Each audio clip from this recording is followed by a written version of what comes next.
पुणे जमीन गैरव्यवहार प्रकरणावर अधिवेशनात विरोधक अजूनही गप्पच. निम्म अधिवेशन संपलं, विधिमंडळात मुद्दाच नाही.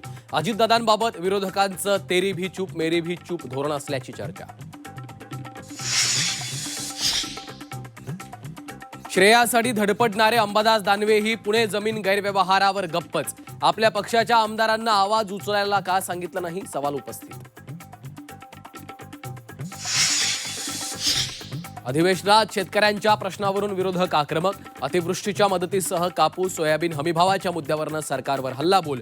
तर दुपारी 3 वाजता विधानसभा अध्यक्षांच्या दालनात होणार बैठक.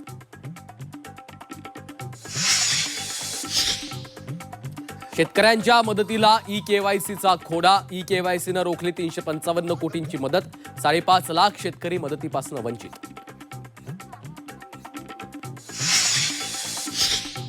नाशिकच्या तपोवनाजवळील झाडांवर महापालिकेची कुऱ्हाड. नवीन एसटीपी प्लांटसाठी तब्बल 300 झाडं तोडली. पर्यावरण प्रेमींच्या विरोधानंतरही वृक्षतोड. आगामी महापालिका निवडणुकीसाठी महायुतीचा फॉर्म्युला ठरला. मुंबई, ठाणे, कल्याण, डोंबिवलीत भाजप आणि शिवसेना एकत्र लढणार.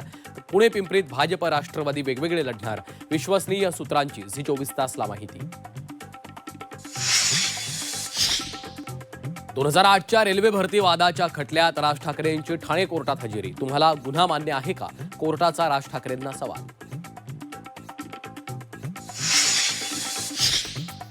मुंबईनंतर ठाण्यातही मराठी शाळा बंद. 7 वर्षात 18 प्राथमिक मराठी शाळा बंद पडल्याची सरकारची कबुली. अबू आझमींच्या प्रश्नाला दादा भुसेंचं उत्तर.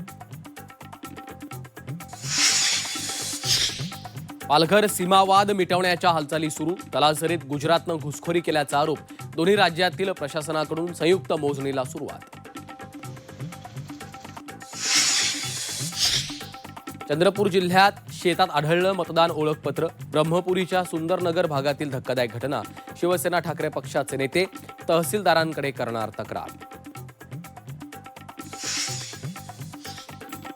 आणि लहान मुलांना आता सोशल मीडियावर नो एंट्री. 16 वर्षांखालील मुलांना सोशल मीडिया प्लॅटफॉर्म्सचा वापर करता येणार नाही. ऑस्ट्रेलिया सरकारचा ऐतिहासिक निर्णय.